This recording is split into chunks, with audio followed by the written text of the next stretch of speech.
Welcome to Spooky Ass Shit. I am your host, Eric Dwinnells.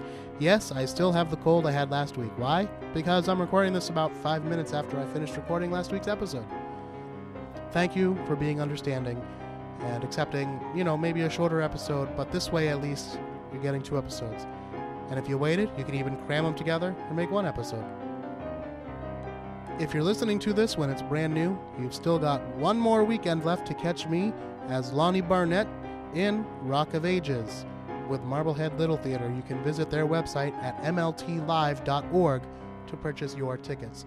I have to say, it's a very talented cast and a wonderful production crew. I've had nothing but a good time. Get it?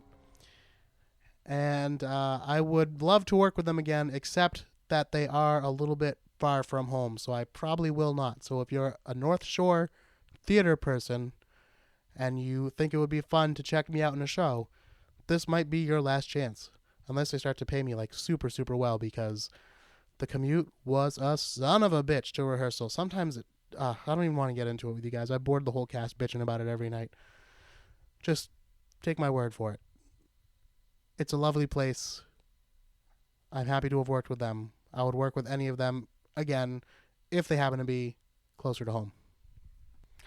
But most of you didn't come here to hear me talk about my theater career. You came here to hear me talk about The Curse of the Pharaohs, Part 2.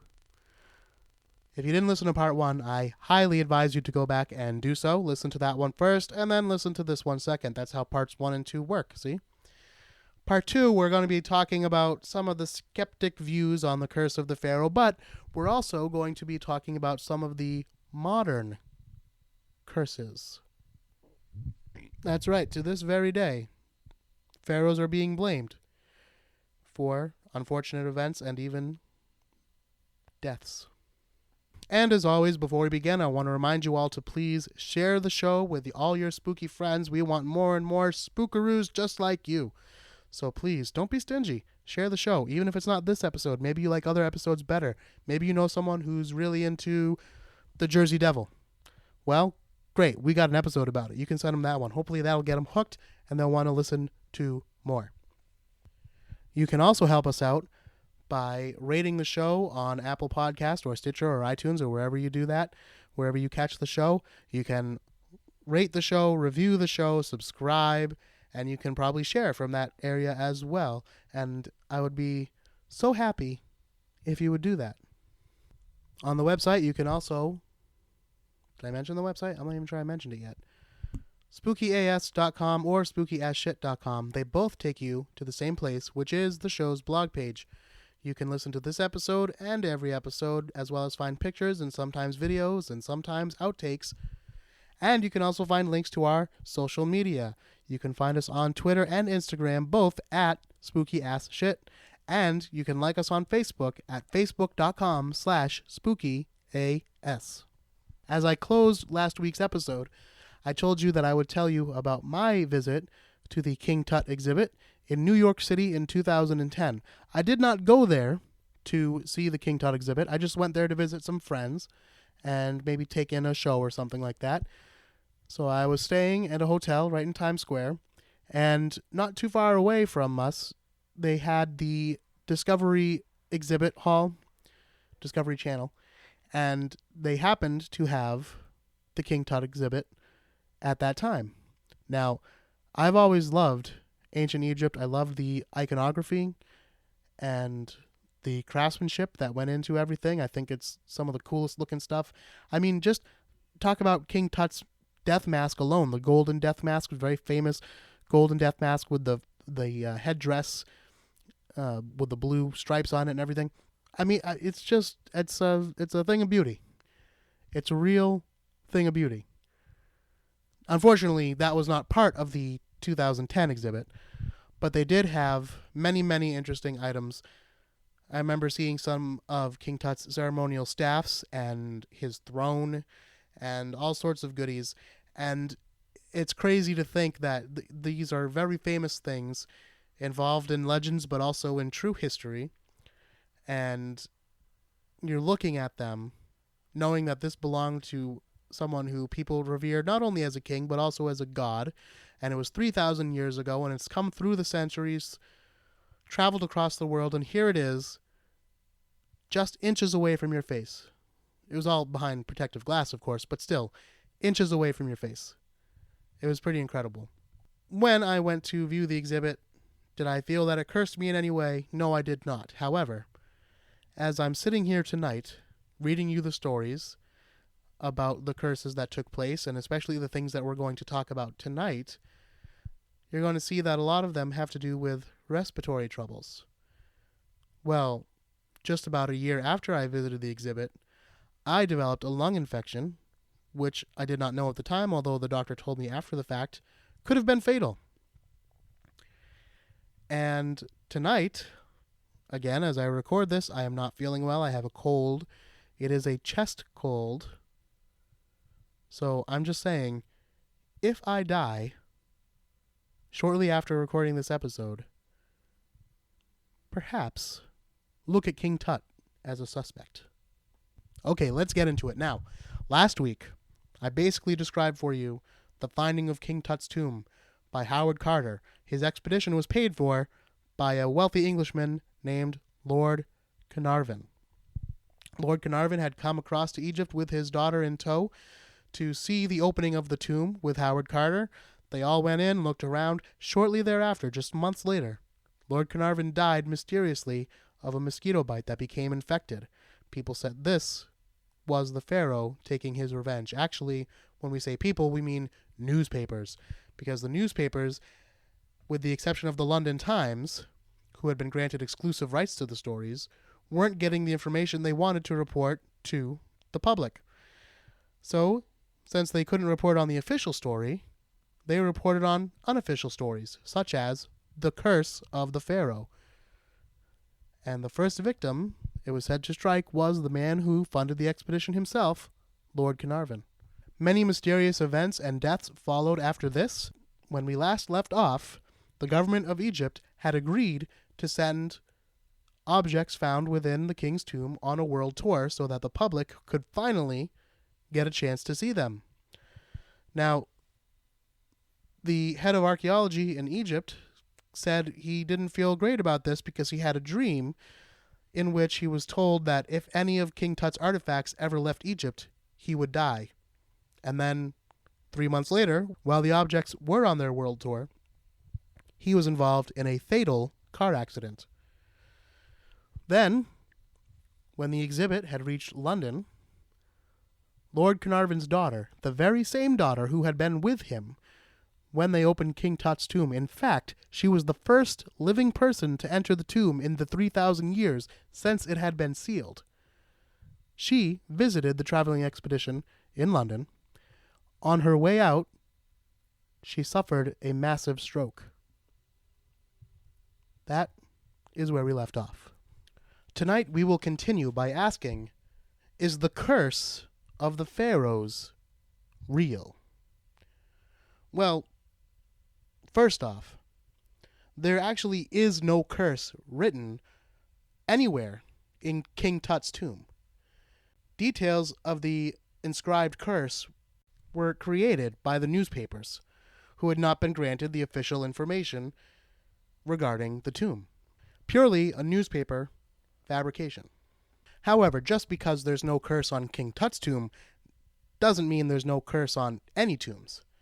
In fact, there are real examples of ancient curses listed on tombs, but they are extremely rare, possibly because the idea of grave robbing was considered so abhorrent it was dangerous to even think about it. The curses that do exist are usually found not on the tombs of pharaohs, but on the common people. One, for example, reads, "Any ruler who shall do evil or wickedness to this coffin, may Haman not accept his offerings, and may his heir not inherit them."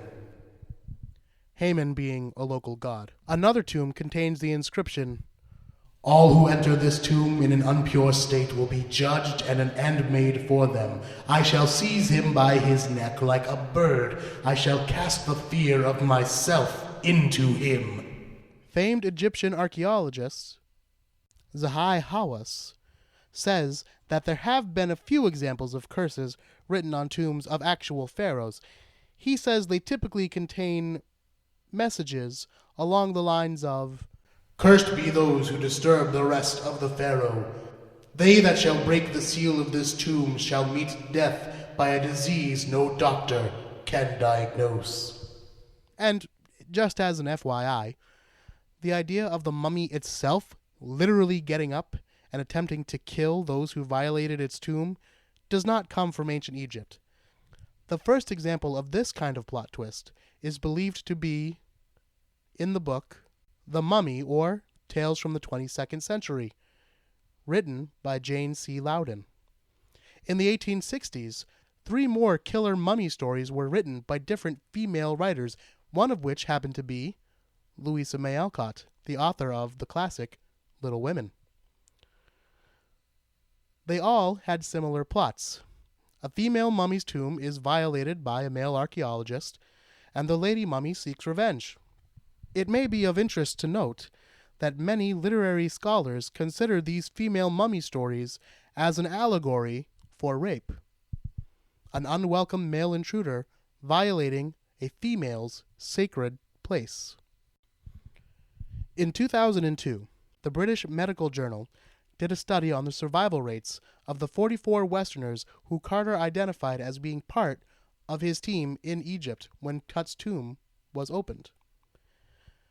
The study compared the mean age of death for the 25 people who actually had a hand in opening or excavating the tomb itself with those who did not, and found no association between exposure to the tomb or the mummy and rate of survival. The study also determined that there was nothing to support the claims that those with direct exposure to the tombs were more likely to die within the next 10 years. Now let's talk about Lord Carnarvon's death in particular. First of all, we need to realize he was not a healthy man to begin with. In fact, the reason he first started visiting Egypt and became interested in Egyptology was because his doctors over in England had said that his respiratory condition was so poor he wouldn't do well trying to survive an English winter. They recommended the dry heat of Egypt, and that is why he started wintering over in Egypt. So keep that in mind. Lord Carnarvon, not a healthy man in general in the first place. It perhaps shouldn't be a surprise then that when his body picked up an infection from this mosquito bite and razor cut, he was not strong enough to fight it off. And this, more likely than the spirit of the pharaoh coming after him, is what caused his death. Oh, and as for the lights going off in Egypt the night that he died, apparently that was something that happened fairly often and still happens often enough to this day, so I'm told. So that, in and of itself, was not an extraordinary event. Now, the dog howling and dying in England, if that's true, that one might be a little hard to explain. Ah, but what of Lord Carnarvon's daughter? The one who was the first to enter the tomb and who had a stroke after visiting the Tut exhibit in the 70s.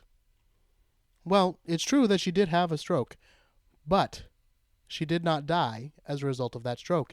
In fact, she died several years later in 1980. 57 years after she'd entered the tomb. Well, I guess curses take their time sometimes. And while it's true that she did suffer the stroke after visiting the Tut exhibit, it was not after her first visit. In fact, she visited the exhibit no less than 5 times before the incident where she had her stroke. Maybe the pharaoh was letting her get away with it until he felt she was flaunting it. But now comes the big question. One I didn't tell you about in the last episode. What happened to Howard Carter himself? After all, he's the man who actually did the digging. He found Tut's tomb. He broke the seal on the door. It was him, nobody else. He led Westerners into the tomb. And then he opened King Tut's sarcophagus. Well, and not just one either. He was in a stack of them. But anyway, he opened them all up, and he unraveled the king's burial linen. Then he tried to take the sacred jewels off the very corpse of the king, but he couldn't do it because they had been, in essence, glued to his body after years of decay. So then he further desecrates this holy site and this holy body by tearing it to pieces, just so he could remove the jewels. If there truly is a curse of the Pharaohs, there was no one more deserving of its wrath than Howard Carter. And here is what happened. He went on to live another 16 years after the discovery of the tomb, and then he died of cancer. Lymphoma, I believe. He was 64, which, while not old, most folks of his class and age didn't live much past 70. So, yeah, I guess relatively long life, curse-free. Which brings me to a point made by famed skeptic Jams Randi. He's come up on this show before. Randi himself notes that the group directly involved with the excavation of King Tut's tomb died at an average age of 73 years old, beating the actuarial tables of persons of that same period and social class by about a year. So they lived longer than most people by about a year. The curse of the pharaoh is a beneficial one, so it seems. Still, some investigators search for clues as to why some people who visited the ancient Egyptian tombs may have become deathly ill shortly after. And science may have provided an answer. Within the tombs, bacteria can grow. Potentially deadly bacteria has been discovered living on mummies as well as growing on the inner walls of their tombs. In 1995, Gary and Cheryl Munson visited King Tut's tomb. Cheryl was a student of art history and was particularly fascinated with ancient Egypt. She very much looked forward to the trip. She would tell anybody who would listen to her how excited she was to finally go and see with her own eyes the amazing world of the ancient Egyptians. As she studied the paintings on the tomb walls, Cheryl felt an undeniable urge to touch one. She slowly brought her hand up and began to rub the paint with her finger. When the guide saw what she was doing, he began to yell at her. She apologized, but she said she was sorry, but she had to touch it. She had to touch it while she had the opportunity, because it may never come again. The Munsons returned home, but after a few weeks, Cheryl developed a small but persistent cough. It kept up, and her symptoms grew worse. She was losing weight, having shortness of breath, and the coughing would not stop. Her husband Gary urged her to see a doctor, but Cheryl was reluctant, having previously suffered with Hodgkin's disease, and wanting nothing more to do with doctors or hospitals. Eventually, however, Cheryl's health became so poor that she was forced to go to the hospital. She was placed in urgent care. There they discovered that Cheryl showed major signs of disease, but they were able to rule out the return of Hodgkin's. X-rays showed abnormalities with her lungs, and a biopsy was performed, but unfortunately, Cheryl died before the true cause of her illness could be discovered. As part of her autopsy, doctors examined her lungs and discovered the fungus Aspergillus niger to have been growing inside of her. Healthy people can breathe in this fungus with no ill effect, but Cheryl's immune system had been so compromised after her bout with Hodgkin's that the spores invaded and destroyed her respiratory system. It was later discovered that Aspergillus niger grows on the walls of King Tut's tomb, the very walls Cheryl could not resist touching. So, could exposure to these spores be the reason why some people suddenly became ill after visiting the tombs? It's possible. Again, it's that or that an ancient Egyptian king got up and strangled him to death. You believe what you want to believe. What about modern archaeologists? Do they fear the curse of the pharaohs? Returning once again to famed Egyptian archaeologist Zahi Hawass, he does not outright claim to believe in curses, but he has developed a healthy respect for tombs and the dead within. He feels it is wrong to publicly display a mummy or allow the general public to enter a sacred tomb. He claims he's learned these lessons the hard way. At the very first site he ever excavated, on the very first day of excavation, Hawass was called away from the dig site and told that his cousin had died. A year after that, on the very same day, his uncle died. And the year after that, again, on the very same day, his aunt died. Later, when he was excavating the tombs of the builders of the pyramids, he discovered a curse written in the stone. All people who enter this tomb who will make evil against it or destroy it, may the crocodile be against them in the water, and the snake against them on the land. May the hippopotamus be against them in the water, and the scorpion against them on the land. Although he decided not to disturb the adult mummies in these tombs, he did help remove child mummies and place them on display in a museum. He claims from then on 2 children haunted his dreams, and that the nighttime visits only ceased when the mummy of the children's father was placed next to them in the museum. We've heard a lot about death and curses and illnesses. Is there never a lighter side to these ancient Egyptian curses? Or pharaohs? Is there never a lighter side to these ancient Egyptian mummies? Well, as a matter of fact, there is. Let's end on a happy note. This is again according to our friend and famed Egyptian archaeologist, Zahi Hawass. He claims that there was a child who was very sick. This child loved ancient Egypt and would read anything he could about it. Because he was sick, he was granted a visit with Hawass at the Egyptian Museum. Hawass was showing the child around. He took him to see the mummy of the pharaoh Ahmose I. The child looked directly into the eyes of the mummy, and Hawass claims that soon after, the child was cured as if by a miracle.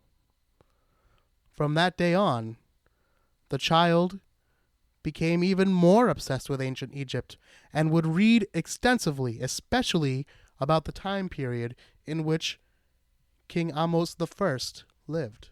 And that is a nice, happy note to end our mummy episode on. I don't know if you can tell, but my voice is shot to shit. And I have had to pause this recording 1,000,000 times so that I could hack up a lung. Again, if I die shortly after this episode is recorded or airs, look to King Tut. He probably did it. And include me on future episodes or podcasts about the curse of the pharaohs.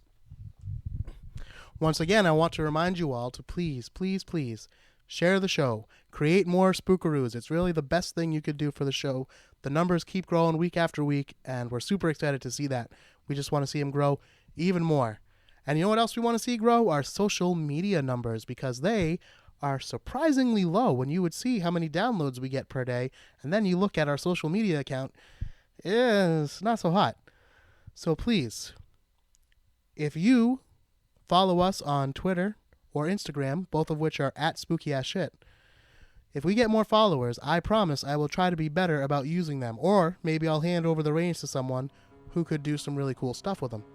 If you want to contact me directly, a good way to do that is to go to our Facebook page. That is facebook.com/spookyas. I always love hearing from you guys there and seeing your purty faces.